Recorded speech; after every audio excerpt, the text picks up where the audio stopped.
pessoal, bom dia, boa tarde, boa noite, espero que vocês estejam todos bem. Então, dando continuidade ao nosso curso de cálculo vetorial, nós estávamos estudando as funções vetoriais e mais especificamente as curvas espaciais originadas a partir dessas funções. Então, nós começamos um trabalho mais geométrico nesse curso, né? Explorando um pouco as características dessa curva. Então, nos nossos dois últimos vídeos, nós trabalhamos com uma primeira propriedade ali, que era o comprimento de arco. Então, nós aprendemos lá naquele primeiro vídeo calcular o comprimento de uma curva, né, ou o comprimento de um arco de uma curva. E, posteriormente, né, no último vídeo, que foi um vídeo ali um pouquinho diferente, né, um pouquinho estranho, espero que vocês tenham se recuperado já, né, nós trabalhamos ali com aquela função comprimento de arco.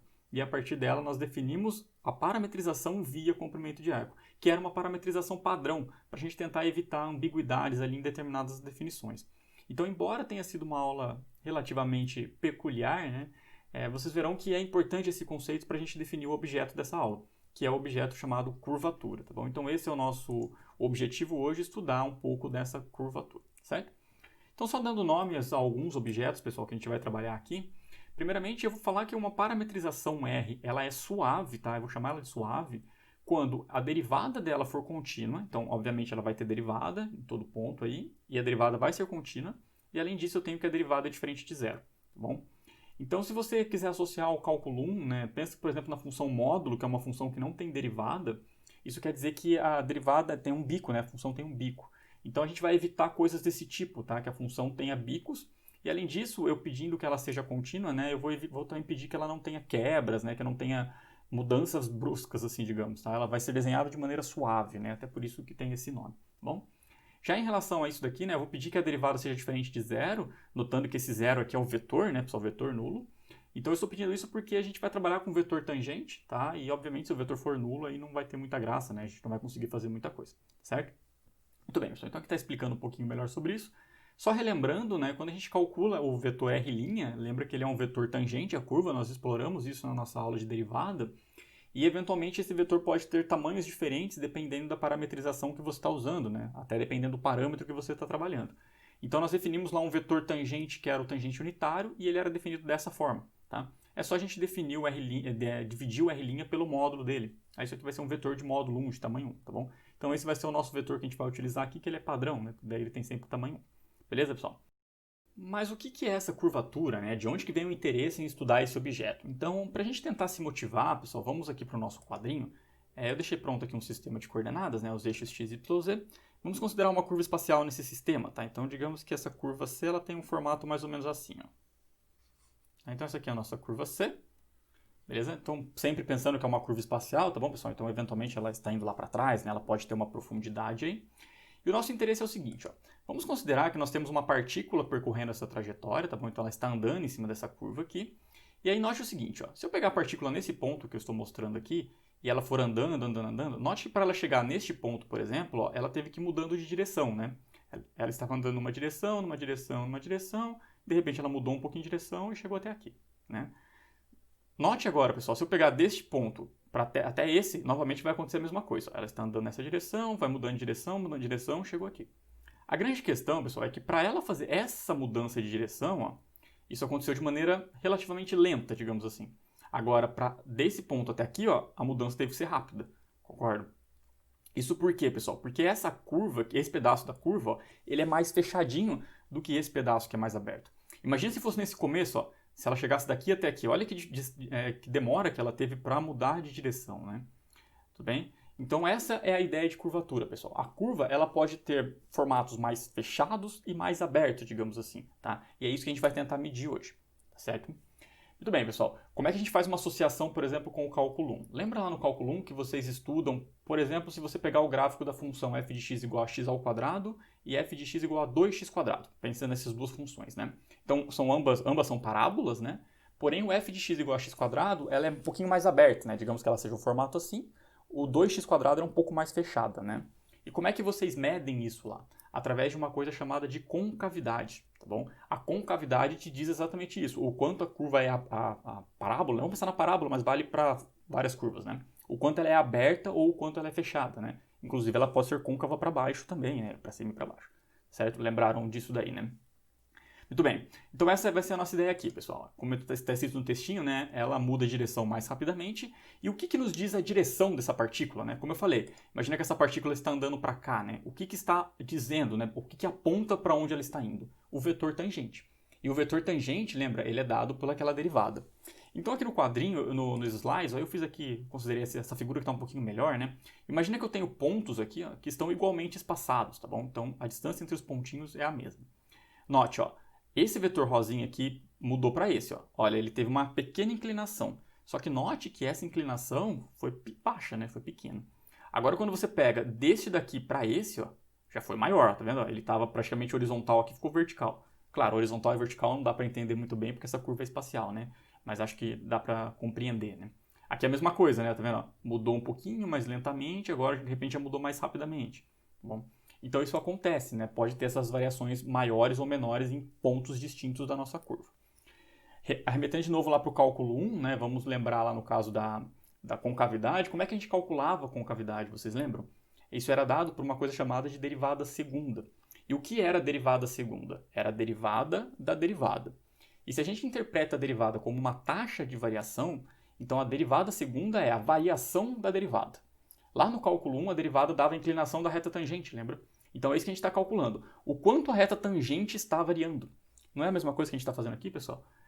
Quando a gente olha para isso aqui, a gente não está interessado em saber o quanto que o vetor tangente está variando, porque é esse vetor tangente que está dando a direção dessa partícula, né? Então, para a gente calcular essa curvatura, para a gente medir essa variação do quanto que ele está mudando de direção, a gente vai precisar calcular a derivada do vetor tangente, tá? A derivada do vetor tangente unitário, porque isso é a taxa de variação deste vetor tangente em relação ao tempo, certo? Então é isso que a gente vai fazer. Porém, contudo, no entanto, temos alguns detalhes importantes aqui, ó. Eu estou rindo porque eu já grifei até de amarelo uma coisa muito importante.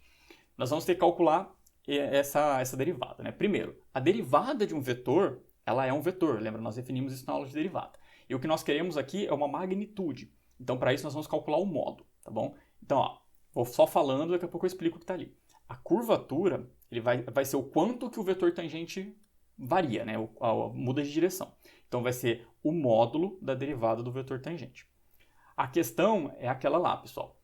Primeiro, nós podemos falar de derivadas de tamanhos diferentes, né, de vetores com tamanhos diferentes. Aí a gente corrige isso considerando o tangente unitário, porque daí nós estamos pegando o mesmo vetor sempre. O problema é que poderia ter aquela questão da parametrização com parâmetros distintos, né? E aí quando eu falo para você assim, no instante de tempo t igual a 3, tá, mas qual que é esse 3? Né? É o 3 num sistema aí de 0 até 10 ou é o 3 num sistema de 0 até 5? Isso modifica a posição na curva, né? Então, como que a gente arruma isso? Está grifado em amarelo aqui. Nós vamos ter que utilizar o comprimento de arco na parametrização. Então, veja, nós estamos reparametrizando essa curva, né, por comprimento de arco. E aí nós definimos, ó, a curvatura dessa forma aqui.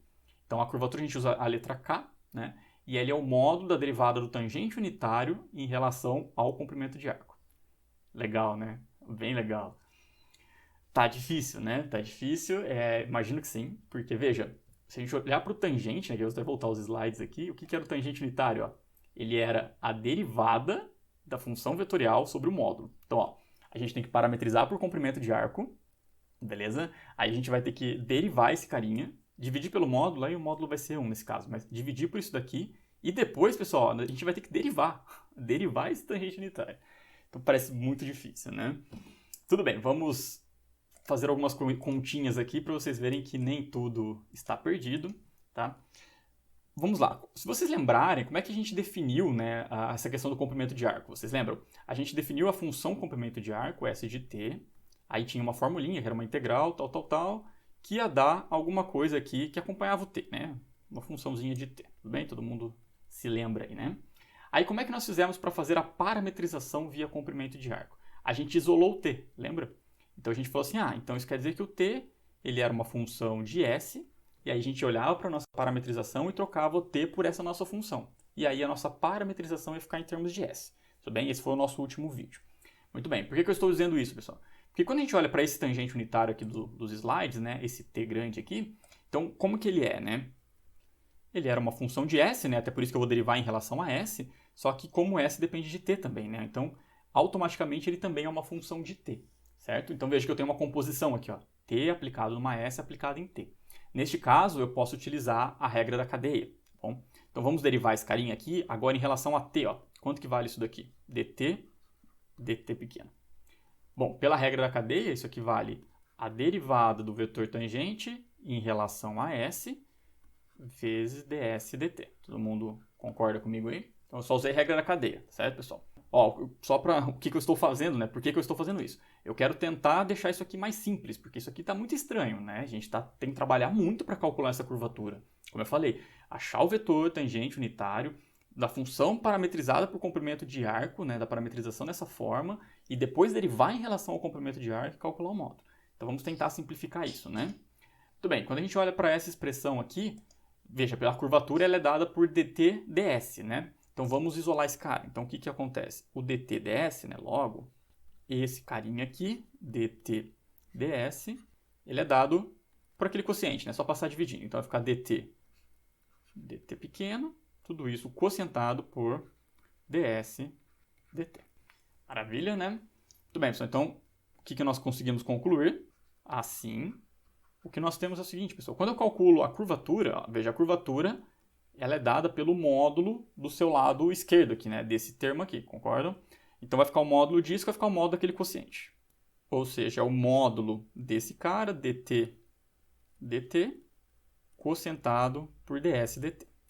Agora nós vamos precisar trabalhar um pouquinho em cima deste carinha aqui, né? Porque a princípio você pode falar assim, ó, o Vitor está fazendo uma coisa ali muito louca, porque ficou um quociente de derivadas, né? Mas a grande questão é a seguinte, se vocês lembrarem da aula passada, eu fiz uma coisinha com esse daqui, ó. Eu mostrei quem era esse elemento aqui, tá? Então eu vou deixar para vocês olharem aí, né? Mas eu fiz quem era esse cara aqui, ó. Eu fiz uma formulinha só para ajudar vocês. Foi onde eu utilizei aquele teorema fundamental do cálculo, lembra? Na verdade, eu utilizei uma parte daquele teorema fundamental do cálculo. E o que nós chegamos, pessoal, é que esse elemento, ele era exatamente o módulo de R' de t. Bom, então qualquer coisa recorda do vídeo passado, né? Eu uso essa questão, né? Eu uso o fato de que eu consigo demonstrar isso utilizando aquele fato, que era só derivar, né? Eu derivo esse elemento aqui, ó. Eu derivo esse elemento, isso aqui era uma integral, e daí dá o que está dentro da integral calculado no extremo superior, né? Então o que a gente chega é que esse pedaço aqui de baixo fica igual. Então só o pedaço de baixo ele vai ficar o módulo de R' de t, tá bom? Ele fica isso daqui. Muito bem, e o pedaço de cima, pessoal?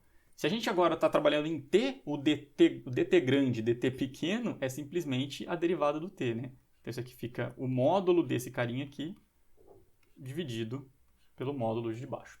Vê se vocês concordam comigo. Então, ó, só recapitulando o que eu fiz. Eu quis analisar essa fórmula da curvatura, não gostei dela porque estava em termos do comprimento de arco. Então, assim, foi muito importante isso que está grifado em amarelo, tá? Para a gente poder definir isso daí e não gerar ambiguidade, tá? Para isso estar bem definido, independente da parametrização, então, porque agora nós temos aquela parametrização padrão. E só que eu não gostei. Fiquei chateado quando eu olhei isso daí e falei, não vou fazer, não quero mexer com isso daí. Então, o que eu fiz foi tentar derivar agora esse cara em relação a t, que foi o que nós fizemos aqui no quadrinho. Usando a regra da cadeia temos isso, isolando, calculando o módulo e usando o da aula passada, né? Deixa eu só fazer uma setinha apontando aqui, né? Nós sabemos que isso aqui vale isso. E aí, portanto, nós temos essa relação aqui. Tudo bem? Por que que isso é muito melhor, né? Note, nessa nossa nova coisinha aqui, né? Eu vou até destacar ele em azul, né? Nessa nova expressão que a gente tem, esse carinha aqui, pessoal, que eu grifei agora, ó, ele não depende do comprimento de arco, tá? Então veja, essa R, ela pode ser qualquer parametrização, porque independente da parametrização, nós vimos que o comprimento de arco não se alterava, né? Vimos, entre aspas, discutimos um pouquinho isso ali. E então, isso daqui, ó, essa expressão que eu deixei a setinha aqui, ela vale para qualquer parametrização que você colocar aqui. Então, ó, a curvatura é dada pelo tangente unitário, que também era definido em termos de qualquer parametrização, dividido pelo módulo de R', tá? Então, no final das contas, que eu vou passar os slides aqui, ó, aqui está escrito mais ou menos, né? Só não está feito toda a continha, né? Mas o que nós chegamos é isso aqui, ó. A curvatura, ela pode ser calculada através dessa formulinha agora em azul, beleza? Então, muito bom, né? Muito bom. Não é mágica, né? Não é nada muito obscuro, na verdade, é matemática, né? Nós fizemos só pequenas continhas aí. Então, tá bom. Então, algumas observações. Primeiro, eu não estou enganando vocês, tá? A gente precisa da parte do comprimento de arco para as coisas estarem bem definidas, senão poderia gerar toda aquela confusão, né, de qual parametrização estamos usando. E além disso, pessoal, uma observação importante note que aqui está aparecendo a derivada do tangente unitário. Tá? Você pode olhar para isso aqui e falar assim, ué, mas se eu estou calculando o módulo de um unitário, isso é 1, né? Mas não, pessoal, o módulo do tangente, ele é 1. Só que o módulo da derivada do tangente pode não ser 1. Então, isso aqui é a derivada do tangente. Então, ficou mais fácil, mas isso não quer dizer que está fácil, tá bom?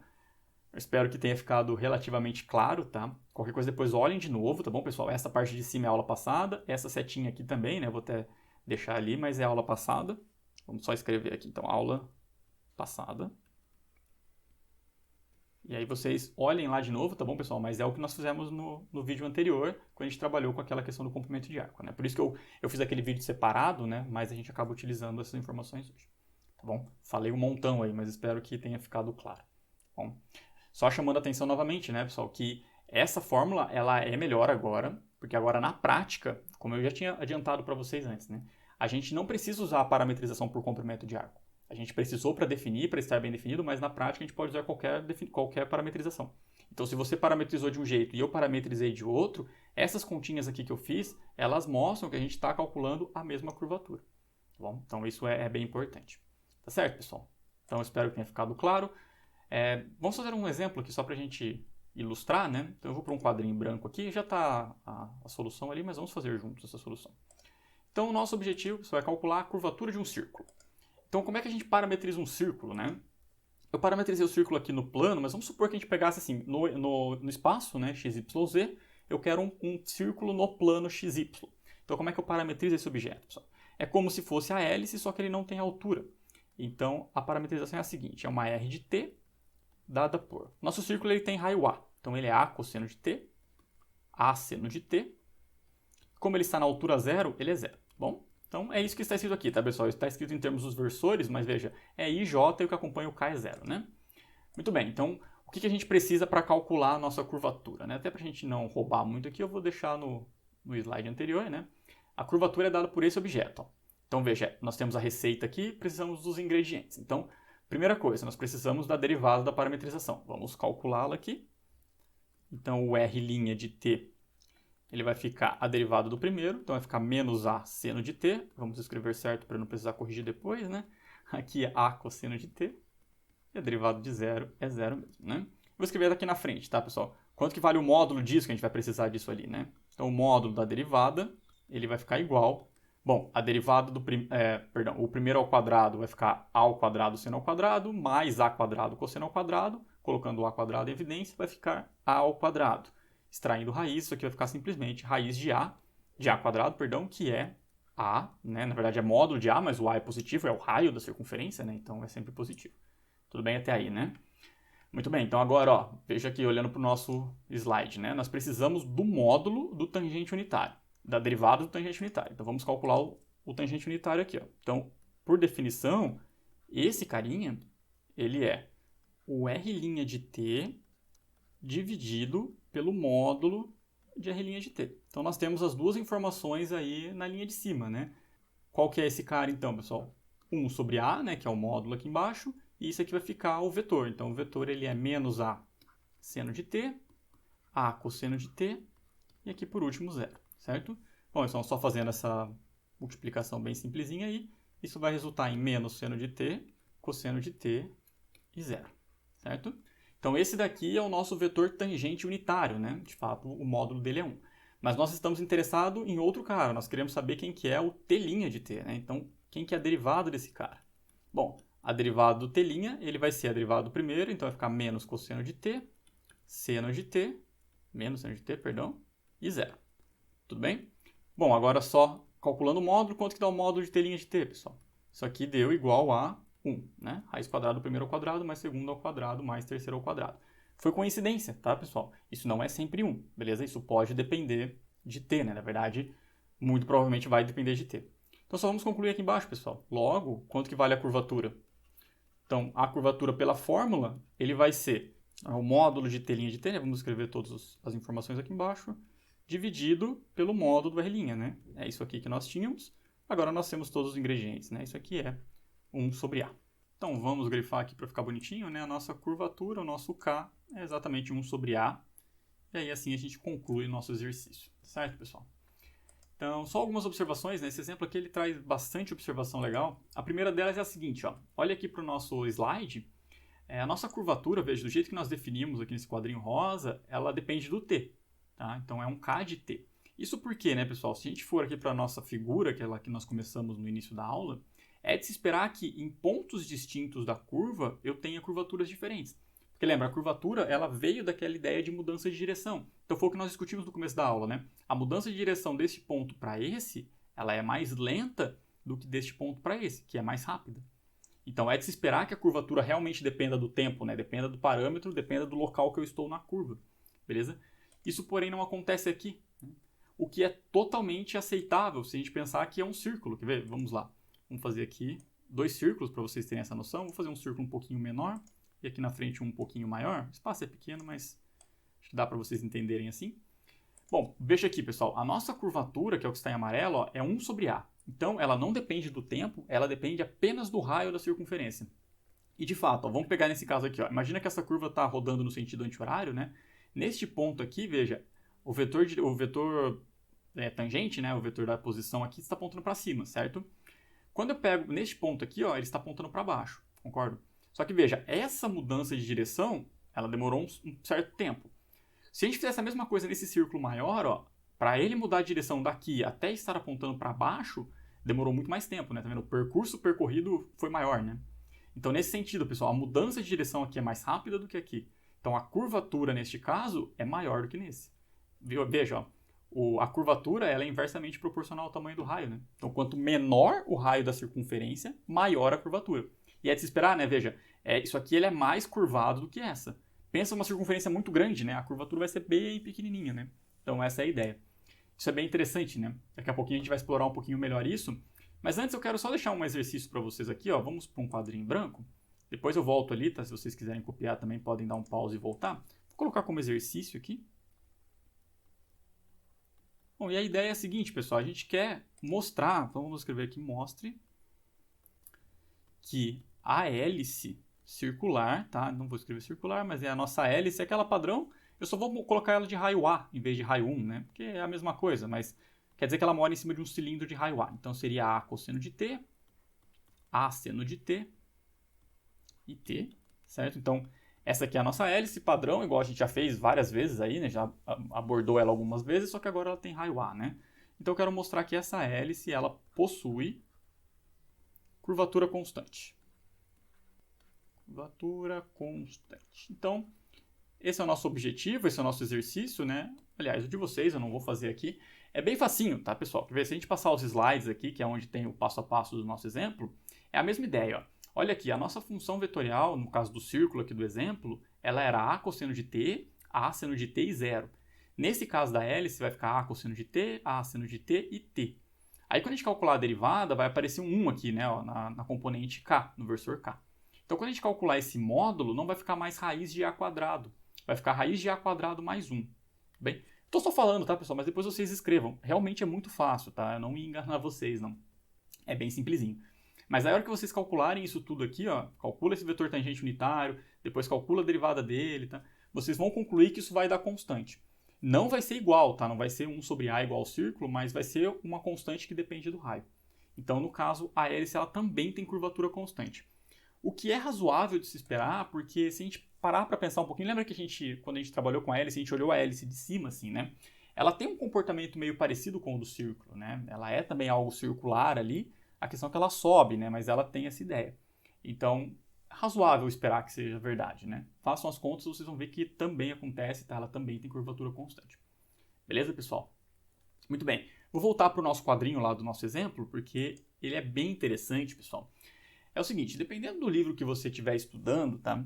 Eles definem uma coisa chamada de raio de curvatura. Então eu quero explicar para vocês o que é o raio de curvatura, porque isso é espetacular, é muito interessante, tá? O Stewart, que é o livro que eu sigo, né, que é onde estão esses slides aí, ele não faz isso, tá? Eu realmente não lembro se as apostilas que eu coloquei no Moodle faz, tá? Mas a ideia do raio de curvatura é a seguinte. Note que como isso aqui acontece, né, a curvatura de um círculo é sempre 1 sobre A, então para todo círculo você obtém as curvaturas, né? Por exemplo, eu quero uma curvatura igual a 3. Basta eu pegar um círculo de raio 1 sobre 3, que eu vou ter que ele tem curvatura 3, entendeu? Então, a ideia é a seguinte, ó. Imagina que você tem aí no seu bolso infinitas circunferências de todos os raios possíveis. Então, com certeza, você é capaz de medir todas as curvaturas, em todos os pontos da curva, só com essas circunferências. Interessante, né? Quer ver? Vamos para a nossa curva vermelha lá que a gente tinha feito no início da aula. E a ideia é a seguinte, pessoal. Vamos supor que nesse ponto aqui, ó, que eu estou mostrando aqui, eu queira calcular a curvatura, né? Então, usando essa ideia, usando essa métrica aí, usando os círculos que vocês têm no bolso. Bom, a ideia é a seguinte, pessoal. Eu vou fazer um círculo aqui e vou procurar um círculo de um certo raio que eu consigo encaixar aqui, ó. Tá vendo? Esse aqui não deu, ó. Ele está um pouco grande, então eu diminuo ele. Beleza. Coloco ele aqui. Tá vendo? Tá mais ou menos, né? Vamos diminuir mais um cadinho aqui. Vou puxar ele para cá, tá vendo? Ó? Então, ele encaixou. Beleza? Claro, minha curva está um pouquinho torta, mas abstrai um pouquinho, faz de conta que está certinho, né? Beleza, pessoal. O que acontece com esse círculo? Ele não tem curvatura constante, então imagina que ele é um círculo de raio A. A curvatura dele não é sempre 1 sobre A. E notem que neste ponto aqui, ó, isso aqui não está bem aproximado por um círculo. Então o que está acontecendo é que nesse local aqui, ele tem a mesma curvatura do círculo, que é 1 sobre A. Então com esse círculo eu consegui medir a curvatura aí. Tá vendo? E eu consigo fazer isso nos outros locais, que eu vou fazer de outra cor. Ó. Vou pegar um círculo aqui, um pouco maior agora. Vou pegar esse aqui, vamos tentar encaixar ele aqui, ó. Tá vendo? Ó? Ficou mais ou menos bom, né? Tá vendo? Então neste ponto aqui, ó, ele se aproximou desse círculo. Então se esse círculo tem um raio B, né, a curvatura nesse cara aqui é 1 sobre B. Veja, aquela ideia, ó, eu usei um círculo maior aqui do que um aqui. Então o que quer dizer? Que neste ponto aqui a curvatura é menor do que aqui, perdão, né? Porque o círculo tem raio maior. Então ela é menos curvada, tudo bem? Interessante nessa ideia. Então isso que é o raio de curvatura. Se a gente tem um círculo, né, de raio A, então aí a curvatura vai ser 1 sobre A. Então usando essa métrica, né, usando essa régua, digamos assim, formada por todos os círculos existentes no universo, a gente consegue medir todas as curvaturas. Tudo bom? Beleza, pessoal, só uma observação também que eu vou só comentar, né? Mas daí vocês quiserem fazer como exercício, que eu vou voltar os slides aqui rapidinho, veja o seguinte, ó. O que está acontecendo nesse caso, né? A curvatura, ela é a derivada do vetor tangente dividido por isso daqui, né? E se a gente quisesse calcular a curvatura de uma reta, por exemplo?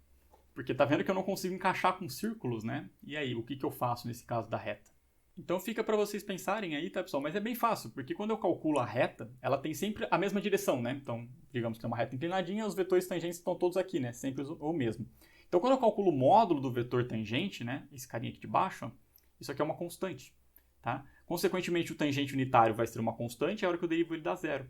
Então, a reta tem curvatura zero. O que é de se esperar, né? Afinal de contas, eu não consigo curvar ela, né? Eu não consigo esse tal raio de curvatura aí. Deu para entender mais ou menos a ideia? Só falei, mas depois rabisquem um pouquinho. Mas é bem intuitivo, né, pessoal? Pensando nessa questão de mudança de direção, né? Mudando a variação do vetor tangente, o vetor tangente nunca está variando. Então, é de se esperar que seja zero, né? Assim como é de se esperar que no caso do círculo tenha curvatura constante. Tudo bem, pessoal? Espero que tenha ficado claro. Eu vou mostrar só um vídeo aqui, a título de curiosidade de vocês, né? Para discutir um pouco essa questão aqui, ó. Porque pelo que eu deixei de exercício para vocês, a hélice, ela tem curvatura constante, né? Vocês acreditam em mim, eu estou afirmando para vocês, vocês vão mostrar isso aí algebricamente, né? Muito bem. Nós acabamos de mostrar que o círculo tem curvatura constante. Então, será que é a mesma coisa, né? Porque usando essa ideia que a gente mede, né, dessa régua de medir por círculos, eu vou pegar um círculo de raio, sei lá, algum raio aí B, vou conseguir medir essa curvatura, então esse círculo é o mesmo. Estranho, né? O que será que significa isso, né? Quer ver? Vamos mudar aqui de tela rapidinho. Vamos aqui para outra tela. E vou mostrar um vídeo para vocês, pessoal. Veja, esse aqui é um vídeo, eu acho que vocês estão enxergando aí. Eu não consigo apontar para ele. Mas tá vendo que tem um círculo que está subindo, ó. Veja que é o mesmo círculo, tá? Esse círculo é o círculo que está mostrando a curvatura, né? Seria a ideia do raio de curvatura. A grande questão nesse caso, pessoal, eu vou ter que ficar olhando para o lado porque eu estou usando outro computador. Mas a grande questão nesse caso é que veja que esse círculo, diferentemente do que era no caso do círculo normal, da circunferência, ele não está plano, ele tem que ficar se mexendo, né? Ele tem que ficar, parece um bambolê, né? Tá bamboleando aí, ó. Ele tem que ficar subindo, mudando do plano que ele está pertencendo, né?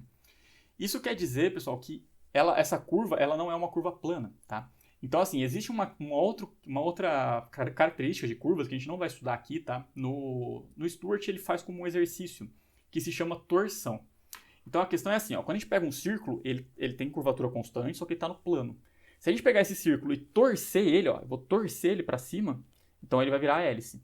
Então, a hélice, ela tem curvatura constante, assim como o círculo, a grande diferença é que ela tem torção. O círculo não vai ter, tá? Então, é só para vocês observarem isso, ó. Tem essa questão do círculo, tá? Eu não menti para vocês, o círculo de curvatura, o raio de curvatura existe, ó. Veja ali que o raio vermelhinho não está mexendo, né? Não está mudando, tá? Mas esse círculo verde aí, ele está bamboleando, né? Então, isso quer dizer que a curvatura não é constante, como a torção não é zero, igual no caso do círculo. Bom, então é só uma observação mesmo para vocês aí. Deixa eu voltar para o nosso slide aqui, porque senão eu vou ficar olhando para o lado aqui, eu tô ficando meio tonto. Beleza, pessoal. Então, a ideia agora, que só para finalizar a aula, né, que eu quero chamar a atenção de vocês é o seguinte. Veja que eu fiz um exemplo, né, rabisquei um exemplo com vocês, que era um exemplo relativamente simples, que era o caso do círculo que deu constante, né. Se a gente voltar para o nosso exercício do círculo, tá, veja que eu tive que fazer aqui quais ingredientes que eu precisei para calcular essa curvatura nossa, né. Eu precisei calcular esse R' de t, depois eu precisei achar quem era o t de t, né, que era esse quociente. Deixa eu só mudar aqui a pontinha. E depois eu precisei calcular a derivada desse colega, né? Veja aqui, ó. Quanto que vale esse elemento por definição, pessoal? Quanto que vale o módulo de um vetor? É raiz quadrada do primeiro ao quadrado, mais segundo ao quadrado, mais terceiro ao quadrado, certo? Então, se isso aqui não fosse constante, fosse alguma coisa que depende de t, ia ficar uma raiz quadrada de um monte de coisa, tá? Então, o que está acontecendo, pessoal, é que assim, se eu fosse derivar esse vetor aqui numa situação normal, eu teria que derivar esse quociente, usar a regra do quociente de cada uma das componentes, sendo que embaixo é uma raiz quadrada. Isso é trabalhoso, tá? Bem trabalhoso, na verdade. Então, assim, embora a gente tenha usado essa fórmula para curvatura, ela não é a melhor possível. Ela facilitou, porque a gente evitou aquela ideia de usar o comprimento de arco, tá? Mas na prática mesmo, fazer conta com essa fórmula não é tão simples, beleza? Então, no próximo vídeo, eu vou apresentar para vocês uma outra fórmula para calcular a curvatura, tá? Uma maneira alternativa de vocês calcularem esse K de T. E essa outra fórmula que eu vou apresentar, embora ela seja esteticamente mais feia, tá? Vocês vão ver que ela vai trabalhar com derivada segunda da parametrização, produto vetorial e depois calcular módulo. Então, assim, ela é um pouquinho mais feia, porém ela é mais eficiente na hora de calcular as curvaturas na prática, tá bom, pessoal? Porque a gente vai evitar trabalhar com essa derivada do tangente unitário, que tinha toda aquela raiz, né? E ficava um pouquinho estranho da gente mexer. Beleza? Então eu deixei para fazer isso no outro vídeo justamente para que eu possa explorar alguns exercícios. Inclusive eu vou apresentar uma consequência dessa outra fórmula para o caso de curvas planas, né, que é o caso em que y é igual a f de x. Beleza, pessoal? Então até recomendo vocês assim que façam esse exercício que eu falei para vocês, né, do caso da hélice circular, até para vocês entenderem aquela ideia do bambolê ali, né, que tem curvatura constante. Mas, assim, se forem fazer os exercícios da lista, eu recomendo vocês que esperem o próximo vídeo, né? Que vejam o próximo vídeo antes, porque realmente, na prática, essa outra fórmula envolvendo o produto vetorial, ela vai ficar um pouquinho mais fácil. Tá certo, pessoal? Então, o que eu tinha para dizer hoje era isso. Espero que vocês tenham compreendido. Espero que vocês me perdoem pelo vídeo passado e por, no final das contas, a gente não precisar usar essa função comprimento de arco, né? Aquela parametrização padrão. Mas eu acho que é bom que as coisas fiquem bem estabelecidas e matematicamente corretas para eu poder dormir em paz, sem peso na consciência. Certo, pessoal? Então, agradeço a atenção de vocês. Se cuidem aí, por favor.